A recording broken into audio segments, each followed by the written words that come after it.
مسلم بن عقيل أول شهيد،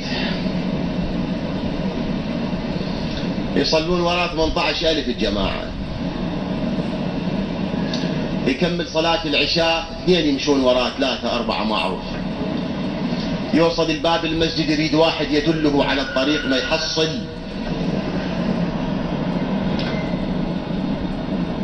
ابن مرجانة ترس الكوفة جواسيس وعيون تبحث عن مسلم بن عقيل، شاف لفت شارع أظلم مشى بي، الحكي على المنبر سهل، الغربة بالواقع صعبة، الغدر بالواقع صعب.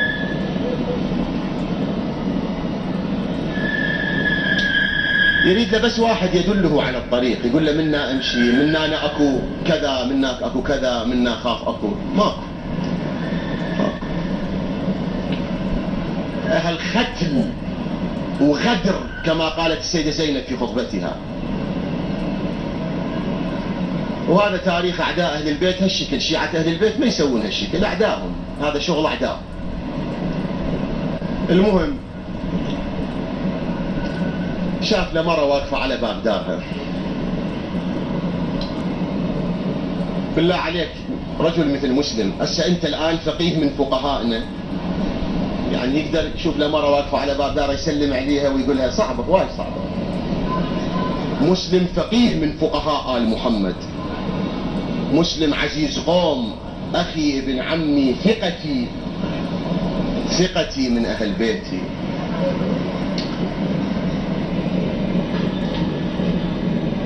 المهم سلم عليها، سلام عليكم. عليكم السلام.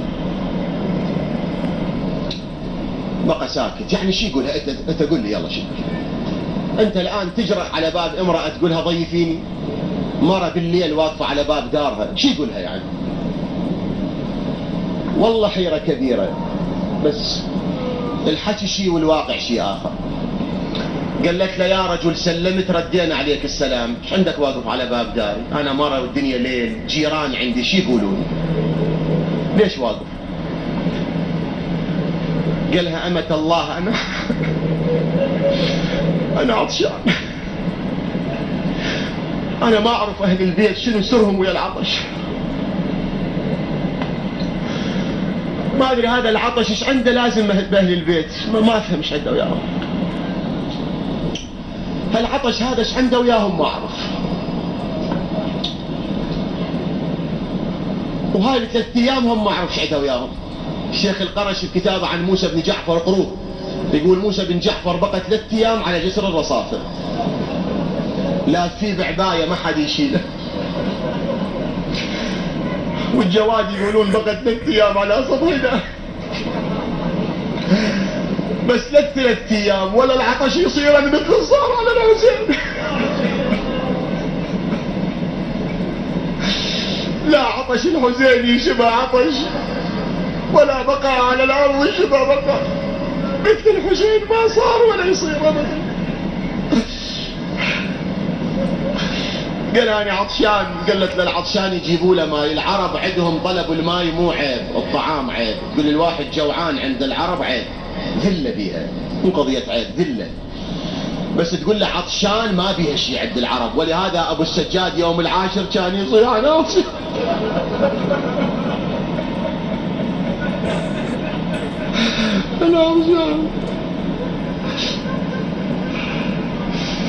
قالت للعطشان يجيبوا له ماي، جابت له ماي، شرب الماء حمد الله تعالى، بقى واقف. قالت له يا رجل سلمت ردينا السلام، طلبت ماي جبنا لك ماي، شو بعدك واقف؟ سكت. قالت له انت مؤمن ملتزم؟ قالها ان شاء الله. قالت له لا اجيز لك الوقوف على باب داري. هنا تحرك خطوة للأمام، باوع لها، قالها أمة الله لك أن تضيفيني سواد هذه الليلة، وأنا مكافئك غدا عند أمير المؤمنين.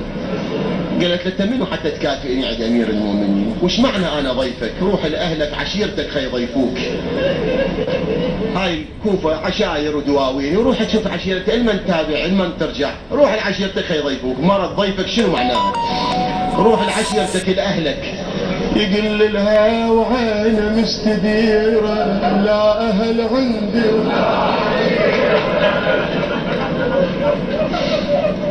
لا عشيرة أنا مسلم الفاجر نصير مثل حيرتي ما سدت حيرة ما تخليني أطب بيت الكرام لو تدلين بدرب وادي السلام اروح الامير المؤمنين العمي له طاعة من هسه اشم حرق الخيار يلوج على الحسين يلوج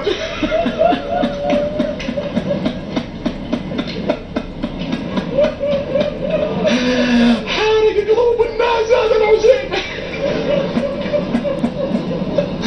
لا اعرف شنو سر هذا الحسين انا من هسه اشم حرق الخيام خاف انام وتنقلب الكوفه شام قالها أمة الله أنا مسلم بن عقيل لقد غدر بي أهل هذا المصر قال لك يا انتو ضيبيني زواد هذه الليلة بس يطلع الفجر يا طاعة قلبي متأذي على الحسين وغايب على الحسين قلت له للحسين اقبل يا ابا عبد الله والحسين جاب نساء واهل بيته وجاي وخايف عليه من ذولا قالت له طب يا بعد البيت واهل البيت لك وانا خادمتك وخدامته لك عافية طاعة خوش مرة طاعة خوش مرة طاعة دخل مسلم الى الدار قالت له اجيب لك عشاء قالها ماري الطعام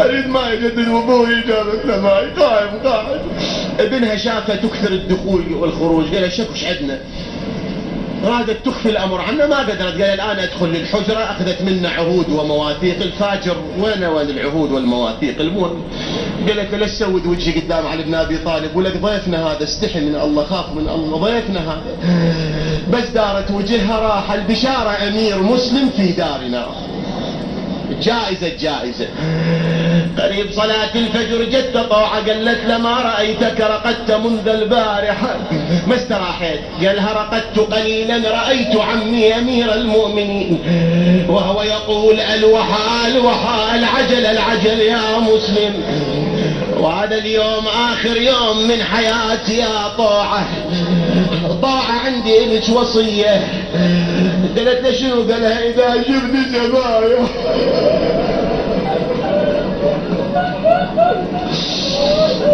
وبينما هو يكلم هذه اقتحموا عليه الدار صاحت انهض لفاك الجيش عم اهل النجف اريد تعزيه مسلم بن عقيل هذا ابو طاهر ابو حميده باب الحوائج انهض لفاك الجيش يا حيد يردون يولونك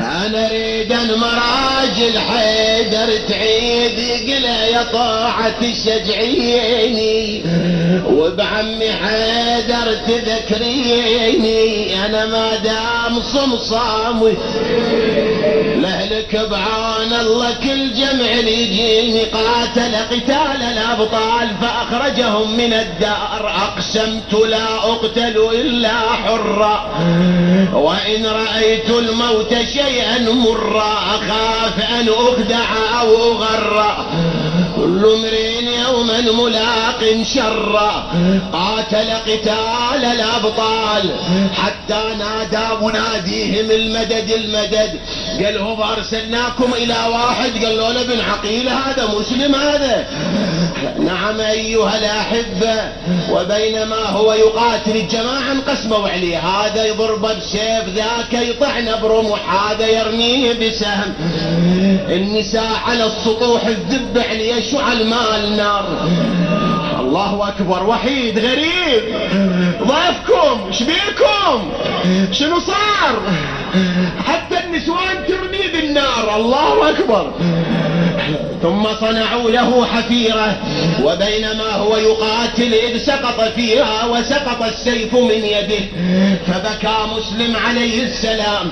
قال له أحدهم: إن الذي يطلب مثل الذي تطلب إذا نزل به ما نزل بك لا يبكي. قال: ما لنفسي بكيت أبكي حسينا. وآل حسين أخذوه إلى قصر الإمارة.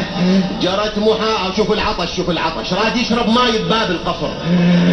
انطوا قدح امتلأ من دم من فمه سلام الله عليه، أن واحد ضرب مسلم بالسيف على شفته. المهم ملول القدح مرة ثانية فسقطت شفته في الماء، فلم يشرب وبقي عطشانا حتى قتل. ثم أمر به أن يصعد به على سطح قصر الإمارة فأصعدوه. قال للسياف: امهلني قليلا. دار وجه نحوك يا أبا عبد الله. ايش قال؟ حسين لو مني وصل لك الخبر بالسفر عيد النظر، ولا تجيب وياك زينب بالسفر، خاف بالكوفة يمر بي الخطر. يا هذا الخطر ترى شي بنار شي ترمي بحجر.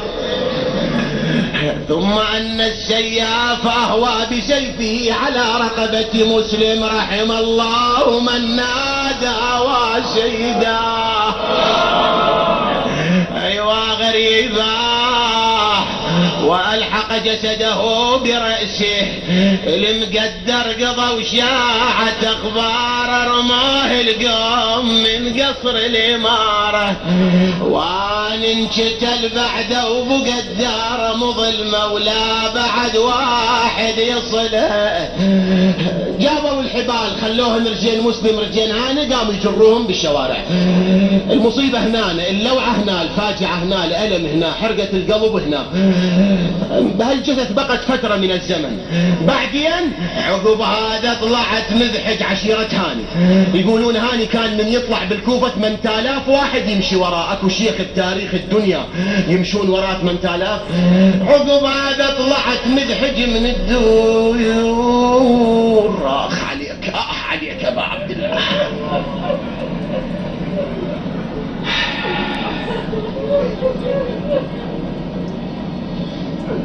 يا بعقب هذا طلعت مذحج من الدور، وحفرة ولقد هاني ومسلم قبور. يا بقبور بس جثة حسين بيوم عاشور. ألمي عليك يا أبا عبد الله. يا بس جثة حسين بيوم عاشور. عيدوا وياي بس جثة حسين بيوم عاشور، بقت فوق الذرى والدم غسلها.